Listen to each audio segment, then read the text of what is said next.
Amén, familia. Bendito sea el Señor. Vamos entonces a entrar en la palabra de hoy. No sé si está un poco alto el micrófono. Recuerde que tienen un pastor bien especial. Entonces, me pueden ayudar de pronto con eso, ¿ok? Gloria al Señor. Le hemos dado por título a la prédica de hoy, la fe y el amor de los discípulos de Jesús. La fe y el amor de los discípulos de Jesús.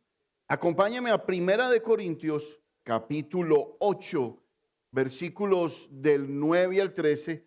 Y aunque no vamos a empezar directamente hablando de los 12 discípulos de Jesús, vamos a estar hablando de entrada de un tema en el cual siempre debemos de tener sumo cuidado.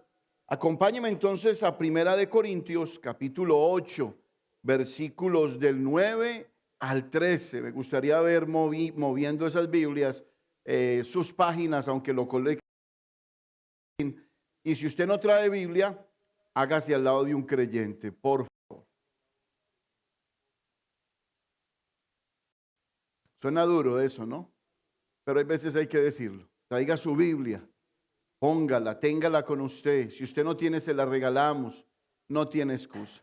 El miércoles pasado Cristóbal nos enseñó que un cristiano sin Biblia es como ¿quién? Como un soldado sin ¿qué? Sin fusil, sin espada, ¿no? Gloria al Señor. Entonces acompáñame pues y vamos a leer a la voz de 3. 1, 2 y 3. Pero mirad que esta libertad vuestra no venga a ser tropezadero para los débiles. Porque si alguno te ve a ti, que tienes conocimiento, sentado a la mesa en un lugar de ídolos, la conciencia de aquel que es débil no será estimulada a comer de lo sacrificado a los ídolos. Versículo 11. Y por el conocimiento tuyo se perderá el hermano débil por quien también Cristo murió. Verso 12. De esta manera, pues, pecando contra los hermanos e hiriendo su débil conciencia, contra Cristo pecáis. El último. Por lo cual, si la comida le es a mi hermano ocasión de caer, no comeré carne jamás para no poner tropiezo a mi hermano. Permítame arrancar con una pregunta en esta mañana. ¿Has llegado a caminar sobre la cuerda floja? Hay veces es casi imposible. Los que caminan sobre la cuerda floja son conocidos como equilibristas. Pero no sé si sabía usted que la expresión caminando sobre la cuerda floja también se aplica a alguien que está corriendo peligro.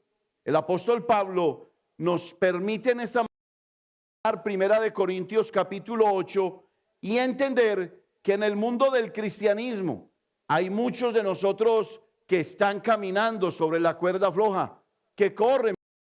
Directamente Pablo se está refiriendo a aquellos bebés espirituales, aquellos que apenas están creciendo en el Señor, a aquellos que todavía les cuesta discernir entre lo bueno y lo malo, e inclusive se refiere a aquellos que teniendo una débil conciencia, escúchelo bien, débil conciencia, pero siendo creyentes, muchas veces ponen la mirada en los hermanos mayores, en los hermanos maduros, en los hermanos que tienen una madurez más especial en el Señor, y viéndoles ciertamente algunas veces hacer algunas acciones, ellos pudieran considerar que las acciones de los hermanos mayores pues lastima su fe, o los pone a dudar en su fe, o los lleva a confundirse en la fe. Para que usted pueda entender esto, permítame meterlo un poquito más en algún contexto o en este contexto. Pablo le está hablando a creyentes que de alguna manera están violando la conciencia de aquellos bebés espirituales que todavía no pueden discernir. Pablo les está recordando que en su tiempo no había carnicerías.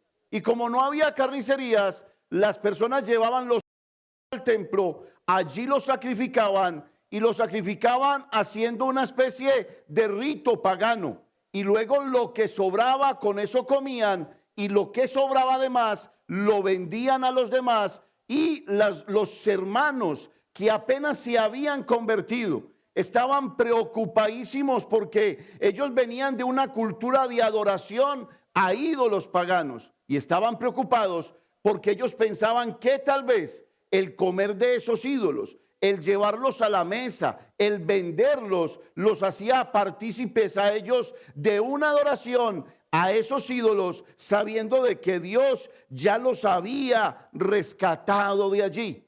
Más adelante vamos a volver a abrir la Biblia y vamos a mirar que los corintios maduros, los hermanos mayores maduros, tenían razón cuando comían de la carne sacrificada a los ídolos, porque ellos decían, los ídolos no son nada, los ídolos no tienen poder y los ídolos no existen. No hay sino un solo Dios verdadero y es Jesucristo. Pero eso lo habían entendido los hermanos mayores, los más maduros, y no se habían dado cuenta que comiendo de lo sacrificado a los ídolos estaban violentando la conciencia débil de aquellos que todavía les costaba creer, de aquellos que caminaban sobre la cuerda floja. Y Pablo les dice, bueno, Corintios, mis hermanos mayores, ustedes están en lo correcto. No hay nada que supere a Dios. El concepto que está sucediendo aquí o lo que está pasando aquí no debieran ustedes de tomar otra posición para que no violenten la conciencia de sus hermanos. Y la posición que deben de tomar es esta. No se les olvide, mayor es el amor que el conocimiento. Y eso tiene que ver para nuestro corazón en esta mañana. Mayor es el amor que el conocimiento. Si usted tiene conocimiento, pero no tiene amor, la palabra nos dice que usted no tiene nada. La persona que ama, escúchelo bien, y tiene conocimiento, logra entender que tiene una responsabilidad. ¿Cuál es la responsabilidad? De cuidar la fe de los bebés espirituales, de aquellos que vienen creciendo, de aquellos que vienen a caminar. No debemos de juzgarlos, no debemos de ignorarlos, no debemos de confundirlos, no debemos de tener acciones en las cuales nosotros sepamos que no estamos pecando, pero a ellos posiblemente por no entender nuestras acciones, ellos posiblemente corran a pecar. Nuestros hermanos pequeños son un tesoro. Nuestros hermanos que apenas están creciendo son un tesoro. Y por lo tanto tenemos que tener una responsabilidad bien definida en nuestro corazón para no confundirlos, para no herirlos en la fe, para que ellos no terminen abandonando la fe, alejándose del Señor y siendo confundidos por el enemigo. Para que entendamos este primer punto, para que entendamos este título de esta prédica, acompáñeme al primer punto de esta mañana. Nuestra libertad está atada a nuestra responsabilidad. Nuestra libertad está atada a nuestra responsabilidad. Escúchelo. Cada que usted, como cristiano maduro, mayor, cada que usted crece, tenga mucho cuidado de las acciones que usted está haciendo y tomando, porque para Dios puede que no sea pecado, pero para aquellos que vienen creciendo, puede ser que ellos sean violentados en su fe, en su conciencia, y que por causa nuestra se perderá el hermano por quien también Cristo murió. Y si se pierde, hemos pecado contra el Señor. Nuestra libertad está atada a nuestra responsabilidad. No hay nada que te acuse. No hay nada que el Espíritu Santo te lleve a pensar que estás equivocado. Hazlo. Pero ten mucho cuidado. Mucho cuidado. Que si algún bebé te está mirando, no sea que por tu acción ese bebé termine lejos del Señor. Acompáñame a 1 Corintios, capítulo 8, versículos del 1 al 9. Y vamos a retroceder en esta historia. En la primera que vemos, Pablo lo que dice es, si pecamos contra ese hermano, si pecamos, hemos pecado contra Cristo. Y Pablo cita el amor para no pecar contra el hermano. Le preguntó en esta mañana, ¿está más lleno de amor que de conocimiento? ¿Sabe de la escritura que se le olvidó amar? Está empeñado en crecer que se le olvidó tener misericordia. Pues tenga mucho cuidado, porque usted tiene una gran responsabilidad, y esa responsabilidad es amar a su hermano. De nada le sirve ser un erudito, una persona bien expresada. De nada le sirve ser un gran orador bíblico si no tiene amor. La Biblia dice que recordemos que el que diga estar firme, mire que no caiga. Acompáñeme, por favor. Y vamos a leerlo a la voz de 3. 1, 2 y 3. En cuanto a lo sacrificado a los ídolos, sabemos que todos tenemos, ¿qué? Conocimiento. Y lea bien para que pueda entender y no vaya a creer que el pastor lo está invitando a hacer cosas incorrectas. El conocimiento, ¿qué? Pero el amor, ¿qué hace? Edifica. Versículo 2. Y si alguno se imagina que sabe algo, aún no sabe nada como debe de saberlo. Mire donde el apóstol Pablo está llevando a los que dicen saber, pero se les olvida el amor. Si alguien sabe algo, no sabe todavía nada. Todavía no sabe nada. Versículo 3. Pero si alguno ama, ¿a quién? ¿Es conocido por quién? Gloria al Señor. Si alguno ama a Dios, y esto supera cualquier conocimiento que usted tenga de Dios. No lo estoy invitando a que no estudie. Prepárese. Métase a la escuela ministerial. Estudie. Escudriñe la escritura. Pero la Biblia nos está diciendo, pero si alguno ama a Dios, ese que ama a Dios es conocido por Dios. No es el que mucho conoce. No es el que mucho sabe. Es el que ama a Dios. Versículo 4. Acerca pues de las viandas que se sacrifican a los ídolos. Y mire lo que dice Pablo. Sabemos, esto lo dice Pablo por el Espíritu Santo, que un ídolo, ¿qué es? Nada es en el mundo. Y que no hay nada más que ¿qué? Que un Dios. Pablo nos ratifica que los corintios maduros estaban bien en su forma de pensar. Estaban bien. Un ídolo no es nada. Y si la carne salía de templos paganos y era puesta en la mesa de los cristianos, a los cristianos les bastaba con orar por ese alimento para que ese alimento fuera santificado. Pero no estaban pecando. ¿Dónde estaban pecando? Cuando no consideraban a aquellos que cuestionaban esto y miraban en su corazón que se podían deslizar al no tener una comprensión de la misma comprensión que tenían los hermanos mayores. Un ídolo nada es, no tiene poder, no tiene autoridad, ni siquiera existe. Hermanos, esto es raro. ¿Por qué? Porque la Biblia dice que los ídolos son inventados por nosotros y fuera de Dios no hay otro Dios verdadero. Eso nos dice la palabra del Señor. Acerca pues de las viandas que se sacrifican a los ídolos, sabemos que un ídolo nada es en el mundo y que no hay más que un Dios. Verso 5. Pues aunque haya algunos que se llamen dioses, sea en el cielo o en la tierra, como hay muchos dioses y muchos señores, verso 6, para nosotros, sin embargo, solo hay ¿qué? El Padre, del cual proceden ¿qué? Todas las cosas. Y nosotros somos para Él y un Señor, Jesucristo, por medio del cual son todas las cosas y nosotros por medio ¿de quién? De Él. Versículo 7. Pero no en todos, y ahí es donde Pablo ratifica hay este conocimiento.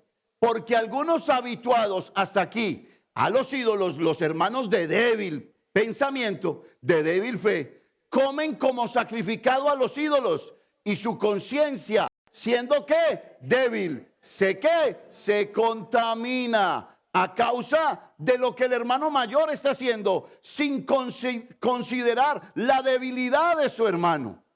Tengamos mucho cuidado, porque hay veces nos ha pasado, y a mí me ha pasado en 46 años de cristianismo, cuando voy a alguna casa y hay una hermana haciendo torta, la famosa torta negra, que lleva ¿qué? Vino. Y hay hermanitos que se acercan y dicen, ¿y por qué le echa vino si la Biblia nos dice a nosotros que debemos de alejarnos del vino? Tiene una conciencia débil, pero la que está haciendo la torta tiene una conciencia fuerte, sabe que no está pecando.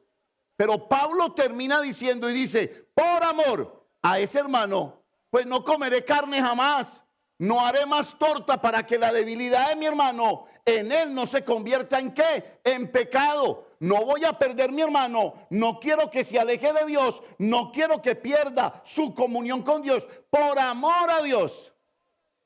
Entonces, no comeré carne jamás. ¿Ama a su hermano de esa manera? Vaya conmigo el versículo que dice, seremos más, vamos a leer este de nuevo. Si bien la vianda no nos hace más aceptos ante Dios, pues ni porque comamos seremos más, ni porque no comamos seremos menos. Verso 9, no, hasta el 8. Seremos menos. La libertad cristiana no significa que todo está permitido. Se lo repito. La libertad cristiana no significa que todo está permitido. Significa que nuestra salvación no está determinada ni por conductas, ni por obras, ni por normas, sino que está condicionada por la gracia de Dios. Efesios capítulo 2, versículo 8 y 9 dice, por gracia sois salvos, y esto no de vosotros, pues es un regalo de Dios, no por obras, para que nadie se gloríe. La libertad cristiana está atada a la responsabilidad. ¿Cuidas de tu hermano? ¿Cuidas de tu hermano con responsabilidad? ¿Cuidas de su espiritualidad con responsabilidad? ¿Disciernes con claridad esto? Porque son detalles en los que tal vez nunca nos hemos detenido. La libertad cristiana está atada a la responsabilidad. Los hermanos que son nuevos en el Señor con frecuencia son sensibles a lo que no es, a lo que es incluso correcto, porque no lo pueden discernir. Les cuesta crecer. Pablo les está diciendo, tengan mucho cuidado con el conocimiento. ¿Por qué? Porque el conocimiento envanece. Cualquiera pudiera sentirse importante. Cualquiera pudiera sentirse especial con conocimiento. Pero la Biblia dice que cualquiera con conocimiento, pero sin amor, pudiera convertirse en una persona envanecida, parlanchina, sábelo todo, que no pierde una. Soberbia es añadida al corazón de aquel que se le olvida que el conocimiento sin amor envanece. Envanece.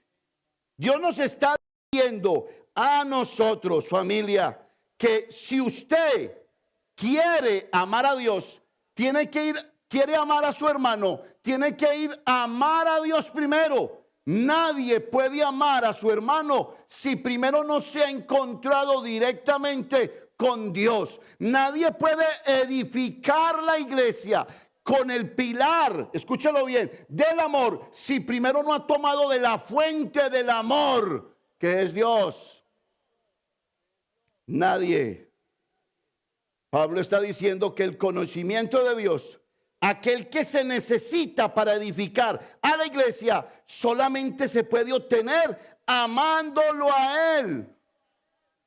amándolo a Él. Me encanta, para cerrar este punto, nuestra libertad está atada a nuestra responsabilidad.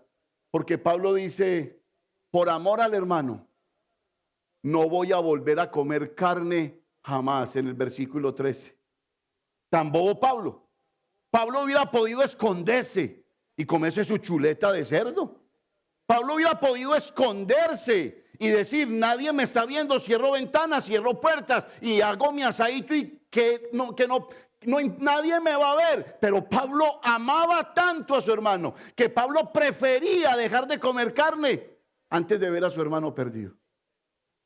Ni siquiera escondidas, sabiendo Pablo que los dioses nada son, que la comida, que era los ídolos que eran ofrecidos allí y en un rito, y que esa comida era contaminada. Pablo decía, esa comida es solo comida, pero por amor a mi hermano, por amor a mi hermano, voy a dejar de comer carne toda mi vida.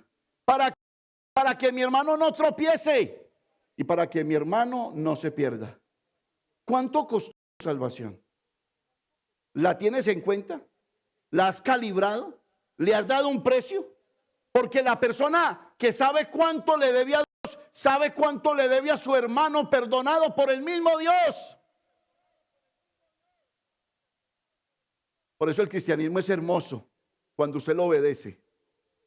El cristianismo es hermoso y está lleno de poder cuando usted es una persona convertida y transformada. Mientras que usted no lo sea, su conocimiento lo va a envanecer y se le va a olvidar tener misericordia. Pablo está diciendo, tienes la libertad de comer alimentos ofrecidos a los ídolos, pero abandono esa libertad por amor a mi hermano. Por amor a mi hermano. Venga, pastor, ¿será que no van a venir tropiezos en la vida para nadie? Van a venir. Les tengo una mala noticia. Los tropiezos van a venir. Jesús dice, pero ay de aquel por quien venga el tropiezo. Me preocupa más el ay que los tropiezos. Me preocupa más el que hace tropezar que los mismos tropiezos. Porque los tropiezos para cristianos duros son para crecimiento y para purificación de la fe. Son para estacionarse en Cristo Jesús para siempre. Pero ay del que hace tropezar. Y ese sería el segundo punto de la mañana. Imposible que no vengan tropiezos. Ese fue el título con que Jesús recibió a los discípulos en Lucas capítulo 17. Imposible que no vengan tropiezos. Claro que sí. En la familia, en la iglesia, van a venir tropiezos. Ah, no. Serán papayas. ¿No ha tenido usted en su casa alguien que le ha dicho, te amo, y 5 minutos después te hace tropezar? ¿No has tenido alguien en tu casa que te dice, prometo estar contigo, y 5 minutos después te pone zancadilla? Jesús dice, es imposible que no vengan los tropiezos. Y si Jesús lo dijo ¿para qué? Para que yo esté preparado. Y al caer en esos tropiezos, no salga huyendo de la fe. No salga corriendo de la presencia del Señor, sino que usted pueda decir, sea Dios veraz y todo hombre mentiroso. Para que usted entienda esto, y esto es maravilloso, lo que viene de aquí en adelante, no por mí, sino por la escritura que es tan preciosa. Imposible que no vengan los tropiezos. Vaya conmigo a Lucas, capítulo 17.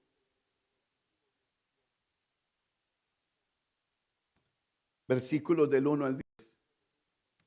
Yo entendí esta frase cuando era tan tierno en el Señor. Tuve muchos líderes espirituales y los vi haciendo unas cosas aterradoras, pero aquí estoy. Tuve muchos pastores que los vi haciendo cosas incorrectas, pero aquí estoy. Por eso la Biblia dice en hebreo, puestos los ojos en Jesús, el autor y consumador de la fe. Usted no es autor y consumador de la fe. Usted es una persona imperfecta y lo soy yo.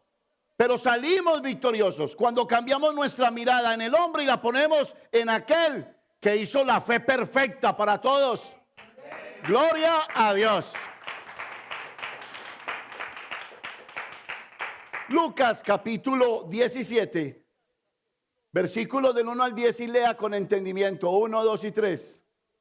Dijo Jesús a sus discípulos: imposible es que no vengan tropiezos, mas hay de aquel por quien vienen. Mejor le fuera que se le atase al cuello una piedra de molino y se arrojase al mar, que hacer tropezar. ¿A quién? Empezamos hablando de los pequeños, de los de conciencia débil, de los que todavía no saben si una cerveza es mala o 10 son malas, de los que todavía no saben si ir a una discoteca con el esposo es malo o es bueno. Estoy hablando de los débiles, que a la altura de hoy, dentro del cuerpo de los maduros, sabemos que ese no es un lugar para creyentes. El lugar para creyentes se llama casa del Señor. Mejor es un día en tus atrios que 1000 fuera de ellos. Mejor le fuese que se le atase al cuello una piedra de molino. ¿Cuánto pesa una piedra de molino? Y se le arrojase al mar, para que hacer tropezar a uno de estos pequeños. 3. Mirad por vosotros mismos. Si tu hermano pecare contra ti, repréndele, y si se arrepintiere, perdónale. Versículo 4. Y si 7 veces al día pecare contra ti, y 7 veces al día volviere a ti, diciendo, me arrepiento, perdónale. Dijeron los apóstoles al Señor, embalaos. Porque cuando Jesús le dijo, perdona a tu hermano, lo primero que hacen los discípulos con un corazón noble es decir, no, esto es muy difícil, yo me voy de aquí, ¿cómo que perdonar al que me hizo daño? ¿Sabe qué hacen los discípulos? Aumentanos la fe, porque perdonar no es fácil. Dijeron los apóstoles al Señor, aumentanos la fe. Versículo 6. Entonces el Señor dijo, si tuvieras fe como un grano de mostaza, pudieras decir a este sicomoro, a un árbol, desarráigate y plántate en el mar, y os obedecería. Oiga, tremendo. Versículo 8. 7. ¿Quién de vosotros, teniendo un siervo que ara o apacienta ganado, al volver él del campo, luego le dice, pasa, siéntate a la mesa? Siéntate a la mesa. No le dice más bien, prepárame la cena, cíñete y sírveme hasta que haya comido y bebido, y después de esto, come y bebe tú. 9. ¿Acaso da gracias al siervo porque hizo lo que se le había mandado? Pienso que no. Esta respuesta es de Jesús. Pienso que no. Así también vosotros, cuando hayáis hecho todo lo que os ha sido ordenado, decid, siervos inútiles somos, pues lo que debíamos de hacer, hicimos. Vamos a ver Lucas, y no sé si usted se ha detenido en el libro de Lucas, pero Lucas tiene rasgos para los discípulos en cualquier escenario.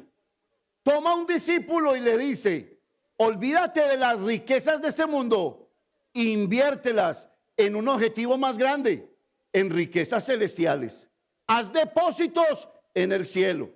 No sé si ha leído el libro de Lucas, pero el libro de Lucas lo invita a usted a ser un verdadero discípulo. Cuando le dice a usted, no seáis como los hipócritas que se autojustifican, y el que se autojustifica ya es condenado. ¿Es usted de los que se autojustifica? No seáis como los hipócritas, que ellos se justifican, y una autojustificación conduce a la condenación. Sean humildes, llámesen a gratitud, llénense de gozo, caminen para mí.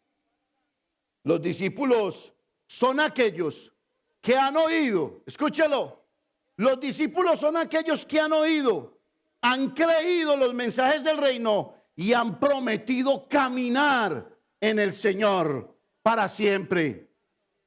Se lo repito, un discípulo o los discípulos son aquellos que han oído, han creído el mensaje del reino y han aprendido a caminar con el Señor. Jesús, en esta porción que hablamos, les habla de la fe.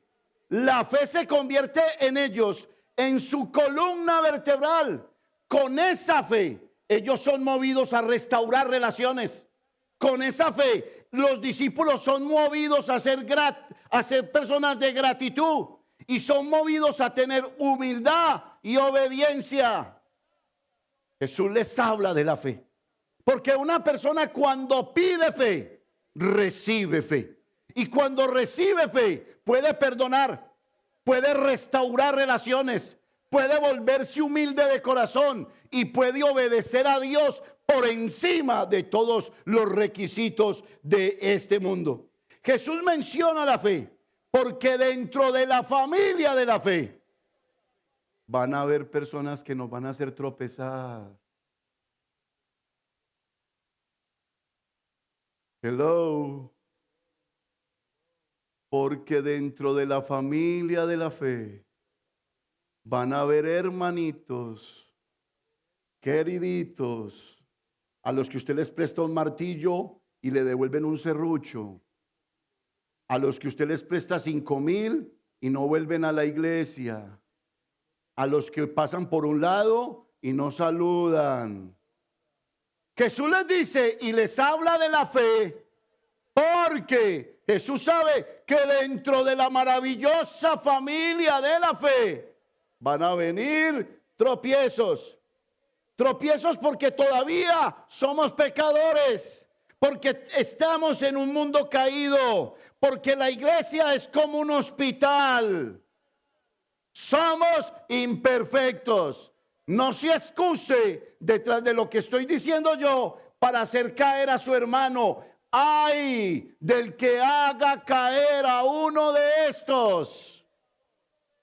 Jesús empieza este capítulo hablándole a los discípulos y les dice, imposible que no vengan tropiezos, pero hay de aquel por el que venga los tropiezos. No debemos de provocar los tropiezos. No debemos de permitir los tropiezos. Debemos de ser una iglesia y una comunidad que está lista para perdonar y está lista para restaurar relaciones. Yo sé que hay casos de casos, pero la primera intención del Espíritu es que usted perdone y que usted restaure relaciones. ¿Qué sería un tropiezo? Porque sería una buena pregunta en esta mañana. ¿Qué sería un tropiezo? Bueno, hay varias formas, de muchas, en las que podemos hacer tropezar a un hermano. Cuando el hermano es tan vulnerable, cuando el hermano no ha podido superar hábitos, y yo prefiero sencillamente con ese hermano alejarme de él, esquinearlo, saludarlo desde lejos, porque es tan vulnerable. Hago tropezar a un hermano cuando ese hermano vulnerable viene después de 10 meses a la iglesia, a un culto de oración, y le dice uno, hermano, ¿qué? ¿Y eso? ¿Qué milagro que vino por aquí? No, es que estoy pasando por un problema muy difícil. Mi esposa me pidió el divorcio y vengo a ver si Dios hace un milagro. ¿Y qué hace el hermano mayor? Se lo merece. Rómpase en caso de incendio. A eso viene usted a la iglesia nomás. Usted viene a la iglesia cada que tiene ¿qué? Problemas. Y lo hacemos sentir como un pecador miserable, que no merece la gracia de Dios, que no merece estar delante del Señor. Es algo tremendo. Le ponemos tropiezo cuando nosotros le decimos, hermano, después de tanto tiempo, ahora sí viene cuando tiene problemas. Eso es una forma de poner tropiezo. Pero hay otras formas de poner tropiezo. Vamos a hablar del matrimonio. Cuando llega un hermano a la casa de alguien y esa hermana creyente todavía tiene bríos de autoridad en la casa, y el hermanito la mira y el pobre esposo recibe órdenes, y cuando se va esa esposa se hace a un lado, y después de hacerse a un lado, tranquilos, gracias, después de hacerse a un lado, lo coge el hermano mayor al pobre esposo y le dice, no se deje manguanear. Usted se deja mover como un trapito en la casa. Se le olvidó que usted es cabeza. ¿Qué dice el hermano? No. Aquí lo que necesita este lugar es un macho alfa. Aquí lo que necesita es un man autoritario y dictador. Le ponemos tropiezo. Ahora miremoslo al revés. Entre las hermanas, cuando ese marido es duro de corazón, cuando todavía le cuesta crecer, y se arrima otra hermana y le dice, hermana, usted sí se deja zamarrear muy feo. No se someta. No, olvídese de amar a su esposo. Es más, ayúdele sin que se dé cuenta. Al final, él va a reconocer que usted lo ayudó. ¿Cómo? Hacemos tropezar a nuestros hermanos. Póngale cuidado. Otra forma de tropiezo, cuando criticamos y murmuramos. ¿Has visto a tal y fulano de tal? ¿Has visto que se comporta de esta manera? ¿Has visto que le está, yo he visto que viene de vez en cuando? Yo lo he visto como que y trae como olor, como hay veces, como olores raros. Y le decimos a algún hermano, y a ese hermano lo hacemos ¿qué? Tropezar. ¿Por qué? Por la crítica, por juzgar. Hermanos, esto es delicadísimo. Apartar un hermano de la fe es delicadísimo. ¿Cómo puedo evitar hacer tropezar a un hermano? Primera de Juan, capítulo 2, versículo 10 dice, el que ama a su hermano, escúchelo, no lo de allí. ¿Cómo puedo evitar de que mi hermano tropiece? Miren lo que dice Primera de Juan 2:10. El que ama a su hermano vive en la luz. Y como vive en la luz, su hermano no haya tropiezo en él. ¿Cómo yo hago para que mi hermano no tropiece? Amándolo y viviendo en la luz. El amar nos lleva a cuidarnos. Pablo lo hizo con sus hermanos más débiles. Prefiero no volver a comer carne para que mi hermano menor no tropiece. Oiga, qué amor tan sincero. Un amor nada barato. Un amor de corazón, comprometido.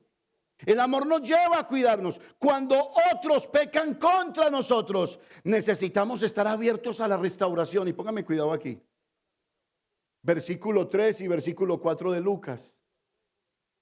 Cuando un hermano peca contra nosotros, debemos de estar dispuestos a la restauración. Mirad por vosotros mismos, analicen, shelat, como dicen algunos salmos, deténganse y piensen. Mirad por vosotros mismos, si tu hermano pecare contra ti, ¿qué dice? Repréndele. Y si se arrepintiere, perdónale. El perdón, de acuerdo a lo que Dios dice, debe de ser pronto. Porque el perdón es un mandamiento. No, hermano, es que estoy pensando, estoy analizando la situación. Voy a ver si se merece el perdón. Mirad por vosotros mismos. Si tu hermano pecare contra ti, no te está diciendo, ve y tómate unas vacaciones para pensar si lo perdonas o no. Perdónalo. Porque perdonar es un mandamiento. ¿Qué quiere decir eso? Que usted y yo debiéramos esperar que nos vengan a pedir disculpas para correr a ir a perdonarlos. Suena duro. Por eso los discípulos dijeron, ¡ja! Aumentanos la fe. Pero ¿cuál es su petición? Dale más fuerza a este puño, a ver si pega más duro, Padre. Dame palabras más precisas, un lenguaje que se la coma, que le llegue allá al alma, que la hiera, que me hiera. Qué falta de nobleza grande, ¿no? Y aquí hay un proceso maravilloso. Me cuido para no ser de tropiezo y al mismo tiempo contribuyo inmediatamente a restablecer la comunión con mis hermanos. La regla de oro aquí es el amor. Lo contrario sería llevar un registro. Me hizo esto, anotadito. Ah, sí somos buenos para eso. Me hizo aquello, anotadito. Eso es contrario a la regla del amor. Llevar un registro por las faltas cometidas, mas el fruto del Espíritu es amor, gozo, paz y el cuarto, paciencia. ¿Qué dice Pablo? Téngase en paciencia los unos y los otros, con los otros, ámese los unos a los otros. Usted está aquí. Varias veces seremos ofendidos y varias veces tendremos que perdonar. Jesús nos está invitando a ser radicales y generosos con el perdón. ¿Por qué? Porque ser radical y generoso son las características de un verdadero creyente. ¿Acaso no recibiste generosidad de Dios para tu perdón? ¿Cuánto le debías a Dios? Yo le debía mucho. Y yo lo recibí cuando tenía 6 años y me sentía un pecador horripilante. Una necesidad enorme de Dios. Más tú, que tienes 3 o 4 años, que te sacó Dios de robar, de mentir, de adulterar, de fornicar. ¿Cuánto le debes a Dios? Por eso tenemos que olvidarnos, hermanos, de ser tan sensibles. Porque parece que hay veces somos tan sensibles. Aquí está hablando Dios de perdonar. ¿Qué perdonar? ¿Qué? Pecados, si alguno peca contra mí. Pero hay veces somos tan floripondios. Búsquenla en el Diccionario y la va a encontrar. En el Desuso el Show. Somos tan sensibles. Cualquier cosa me alejo de ti. Me miraste. Me hiciste un llamado de atención. Me hablaste golpeadito. Y somos tan sensibles. Y Pablo está diciendo, no sean tan sensibles. Porque una cosa es la ofensa y otra cosa es el pecado contra ti. Una cosa es el perdón que abre la puerta a la restauración. Y otra cosa es al arrepentimiento. Mirad por vosotros mismos. Si tu hermano pecare contra ti, ¿qué dice? Reprende. ¿Y qué decir un momentico? ¿Qué es reprender? Reprender no es coger un hermano y vaciarlo en cantaleta y darle golpes hasta que reconozca su pecado. No. Reprender es enfocarse. Escúchalo bien. Enfocarse no en el hermano que te hizo eso, sino en lo que te hizo. Si te enfocas así como te estoy diciendo, si te enfocas en tu hermano, mi hermano, Cristo murió por él. Mi hermano, el Señor lo está transformando. Vas a encontrar que es fácil correr a perdonarlo, pero si te enfocas en lo que te hizo, entonces tu herida se abrirá y cada vez estarás más lejos de tu hermano. ¿Usted está aquí? Por eso, trabaje en su corazón. Madure en su corazón. Y me llama la atención porque dice primero, repréndele. Corre y perdónalo. El perdón te abre la puerta a la restauración. Escúchalo. Pero hay un pero. Pero si no se arrepiente, esa relación nunca va a ser restaurada. Haz tú el primer paso, ve y perdona. Perdono porque es un mandato. Perdono porque le debo a Dios. Pero dice, y si tu hermano se arrepintiere. Quiere decir que no se restablece una relación hasta que no haya arrepentimiento. Por eso hay muchos hogares rotos, amistades rotas. Hay una cantidad de relaciones rotas porque se perdona, pero no encontramos arrepentimiento. Mirad por vosotros mismos. Si tu hermano pecare contra ti, repréndele. Y si se arrepintiere, perdónale. Sí puede haber perdón, porque el perdón es un mandato. Pero no puede haber restauración de la relación si no hay arrepentimiento de la parte que me ofende. Son dos procesos diferentes: perdonar y ser restaurados. La falta de perdón es una desobediencia. Escúchele esto. La falta de perdón es una desobediencia y una ingratitud a la bondad infinita que he recibido de Dios. El no perdonar no refleja la vida de un verdadero discípulo.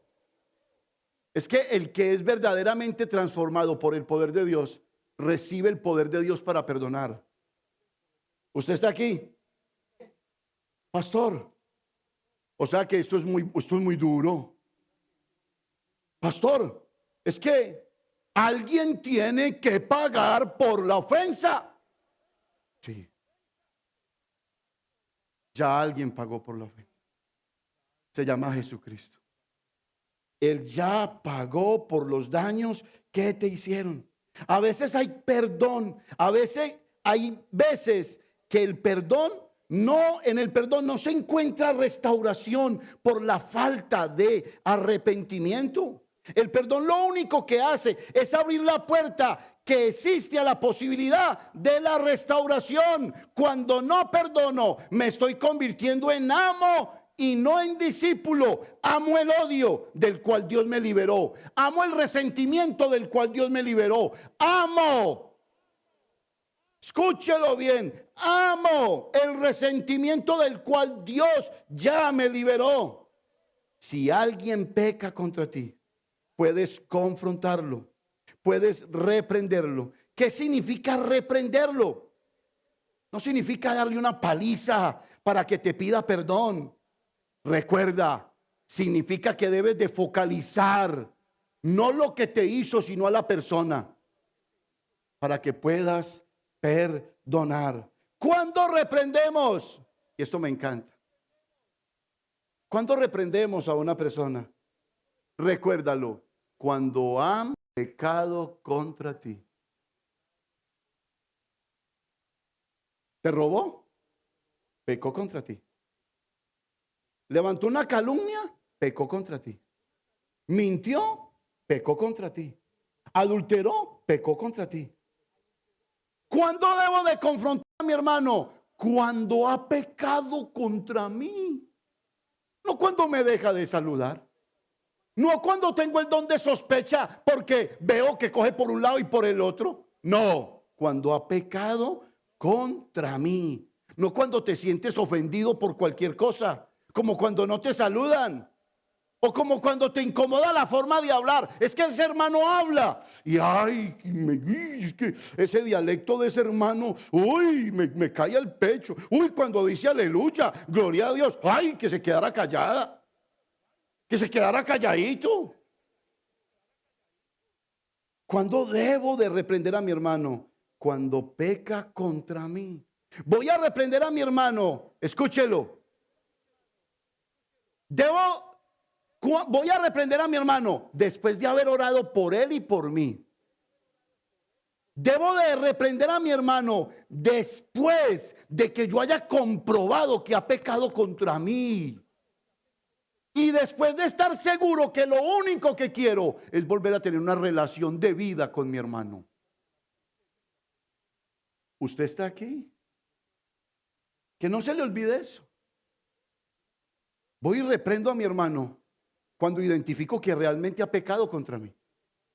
Voy y reprendo a mi hermano cuando antes he orado por mi hermano. Y voy y reprendo a mi hermano cuando antes he decidido en mi corazón que quiero una relación de vida armónica con mi hermano. Por eso Jesús decía, no se parezcan a los fariseos que viven dentro de su propia religión. Y entonces los discípulos empiezan a decir, no, esto es imposible. Es que es imposible, hermanos. Esto no lo hace sino el Señor. Esto no lo hace sino Dios. No lo hace nada más. Y por eso el versículo 5 y 6, si me lo ponen, ellos dicen, aumentanos la fe. ¿Pero qué es fe? Fe no es optimismo. La fe en el contexto bíblico es confianza y compromiso. Cuando los discípulos le estaban diciendo a Jesús, aumentanos la fe, Jesús les estaba diciendo, la fe no es una cosa, es una persona.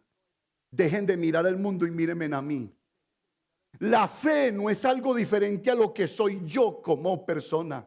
Por eso la fe en el contexto bíblico es confianza en Jesús y compromiso con su palabra.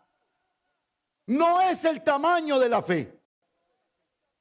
Jesús hubiera podido responder cuando los discípulos dijeron, aumentanos la fe. Y Jesús hubiera podido decir, no es el tamaño de la fe, es en la persona correcta que se pone la fe. Necesitas comprometerte conmigo. Necesitas ser fiel, porque fe es igual a obediencia. ¿Usted está aquí? Cuando no perdonamos, no estamos viviendo una vida de fe. Estamos viviendo un camino opuesto. Estamos diciendo, no se merece el perdón. Es una locura perdonar. No puedo hacerlo. No es el tiempo de Dios para perdonar. ¿Sabes por qué? Porque no estás viviendo en la fe. Estás viviendo en lo opuesto a la fe. Retener el perdón es falta de fe y obediencia. Usted está aquí. Confiar en Dios para perdonar es decir, Señor, tú tienes la razón. Yo estoy equivocado. Dijeron los apóstoles al Señor, aumentanos la fe, versículo 6, por favor. Entonces el Señor dijo, si tuvieres que, léalo, léalo.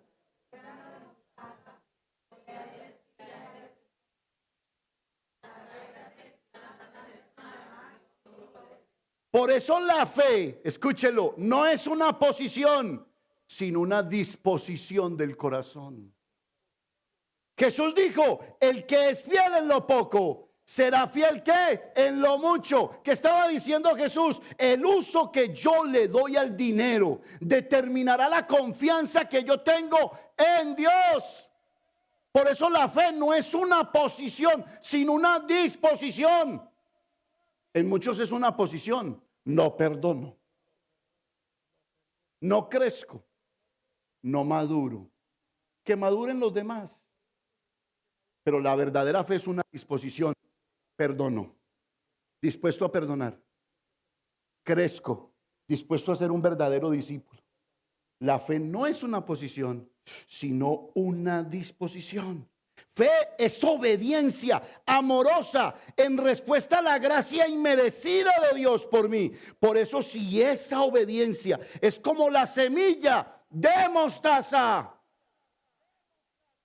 dice la Biblia que si esa fe que usted tiene, una perfecta obediencia al Señor, un compromiso con Dios, una fidelidad a su palabra, entonces dice la Biblia, esa fe suya es como una pequeña semilla de mostaza. Pero si usted la tiene así, le puede decir un árbol sicomoro que mide hasta 6 metros y sus raíces son tan profundas, le puede decir desarráigase y plántese en el mar.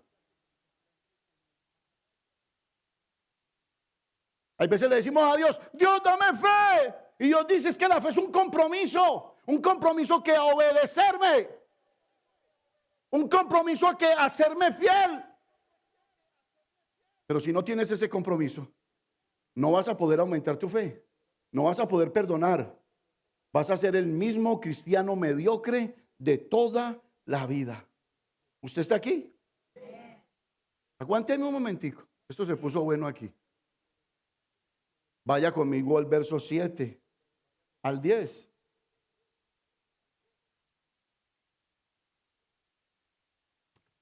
Porque esto es para confrontarlo aún. Usted ha leído partes de la Biblia que usted ve y dice, pero ¿cómo las pone el Espíritu Santo si no combinan? Aumentanos la fe. Cuidado con los tropiezos. Y enseguida termina hablando que es que de un amo. ¿quién de vosotros, teniendo un siervo que ara o apacienta ganado, al volver del campo, le da despacio, porque es que esto si no se le despacio usted no lo entiende, al volver él del campo, luego le dice, pasa, siéntate a la mesa? O sea, ¿quién de ustedes ve un jefe que ve venir al siervo, al que ya le dio un salario, y le dice, hermano, usted viene muy cansado? Ah, qué pesar. ¿Sabe qué? Venga, le limpio la mesa. Venga, le limpio los pies. Y siéntese, déjeme que yo le sirvo. ¿Quién? ¿Quién de vosotros teniendo un siervo que ara y apacienta ganado, al volver del campo luego le dice, pasa, siéntate a la mesa? ¿Quién? Por educación usted pudiera hacer mucho, pero no se lo merece. Ya le dieron un salario. El dueño no tiene por qué decir gracias. El jefe de la granja o de la tierra no tiene por qué decir, siéntate aquí, ocupa mi lugar. Si usted logra entender, este siervo lo que está diciendo es, Señor, yo te he servido, tú estás ahora en deuda conmigo. Ah, se invirtieron los papeles. Yo leí tu currículo, vi que calificabas, te traje de donde nadie daba por ti, te puse a ser mi discípulo y ahora, después de que estás sirviendo, quiere que los papeles se inviertan. Verso que sigue, 8. No le dice más bien, prepárame la cena, cíñete y sírveme hasta que haya comido y bebido. Y después de esto, come y bebe tú. ¿No es cierto? Llegó del trabajo, yo ya le pagué. Hágame el favor, hermano, termine su trabajo. Sírvame. Y después de que yo haya comido y esté bien y rebosante y todo repolludo y bien atendido, ahora sí coma usted. Mire lo que dice Jesús, verso 9. ¿Acaso da gracias al siervo porque hizo lo que se le había mandado? Pienso que no. Eso lo dijo Jesús. Me encanta esa frase. Yo no sé por qué me enamoré de ella esta mañana. Me parece verlo. Pienso que no. Ah, tan lindo mi Jesús. Pienso que no, respondió Jesús con sabiduría. 10. Así también vosotros, cuando hayáis hecho todo lo que os ha sido ordenado, decid, siervos inútiles somos. Pues lo que debíamos hacer, lo que debíamos de hacer, hicimos. La relación amo y esclavo que vemos aquí es la relación que todo mundo conocía, porque así era la cultura. El siervo no recibe gracias porque hizo lo que tenía que hacer. El esclavo no era merecedor de una recompensa y al mismo tiempo poner en deuda a su patrón. Me pagaste, pero enseguida me debes. No es correcto que un siervo le demande a su amo una recompensa y una deuda de su trabajo por el que ya le pagaron. ¿Qué significa esto? No sean como los hipócritas que quieren que sean recompensados porque por fuera obedecen a la ley de Dios, pero no por dentro. No sean como los hipócritas que le dicen a los demás, somos bendecidos porque somos obedientes. Somos bendecidos no ver traje blanco porque andamos en santidad. ¿No nos ha pasado a nosotros aquí que hay veces hacemos a Dios deudor de nuestro comportamiento? Señor, pero yo ya no miro. Señor, pero es que yo ya no hago esto y aquello. ¿Qué pasa con mis bendiciones? Ah, ahora resulta que yo soy el que te tengo que servir a la mesa. Pues déjame decirte que no, yo ya te di un salario, fue la vida, y con tu vida vives para glorificarme. No porque andes en obediencia, yo estoy obligado a bendecirte. No. La bendición es un efecto de tu orden de vida. Y yo te amo y decido en mi soberanía bendecirte. poner como un deudor. Yo no te debo nada. Agradece que te santifico. Agradece que te muestro que es obedecer, porque si no el pecado te destruiría.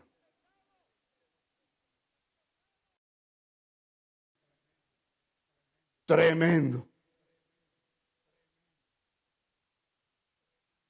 Eso me pega duro a mí. Porque a veces somos como los hipócritas y fariseos. Llevo tanto tiempo haciendo esto.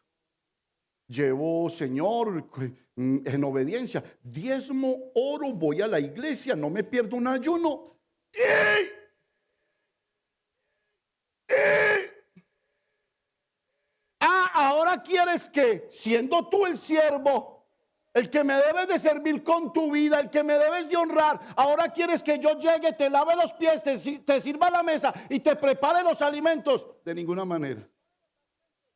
Así también vosotros, cuando hayáis hecho todo lo que os ha sido ordenado, decid, siervos inútiles somos, pues lo que debíamos de hacer, hicimos. ¿Qué has hecho con tu vida? ¿Ya perdonaste? ¿Ya entretejiste una buena relación?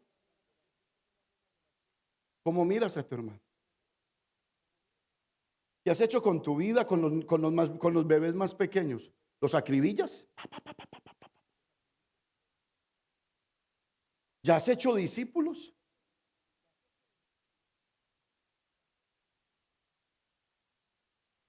Me encanta ese silencio, porque yo también lo tuve frente a esta palabra. ¿Dónde está tu corazón hoy? ¿Dónde? ¿Cuál es el título de la prédica?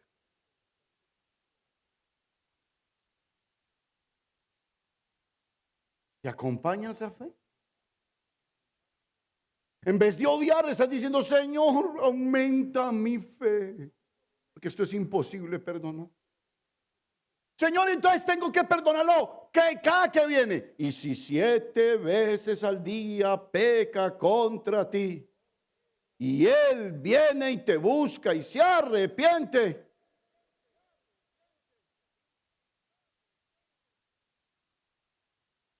Pero recuerde, sin arrepentimiento puede haber perdón, pero la relación no va a ser igual, no va a ser restaurada. ¿Te quiere poner de pie en esta tarde? Bueno,